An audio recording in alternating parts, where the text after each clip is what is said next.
So this is like a movie, and he's the hero of the story, the underdog. Oh yeah, super underdog. Yeah. The other team bullies him consistently. He's just getting destroyed.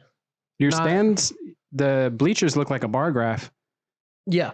I know you love a graph. Yeah, well, I prefer a pie chart, but wherever you sit is kind of how your kids do.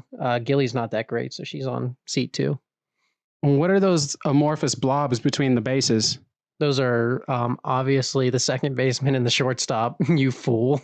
They're jellyfish. You can't tell that those are specimen of the sea. They got jellyfish playing second and third base and shortstop, and then a goldfish playing first base. All right, I deserve this because You started it, man. I did start it. No, it's wonderful, Jimmy. It's wholesome, I'm gonna erase this one early. and Get out. probably if Gilly smoked a little crack, he'd run those bases He like a would run madman. Oh, those bases dude, Gilly for- on steroids. Mm-hmm.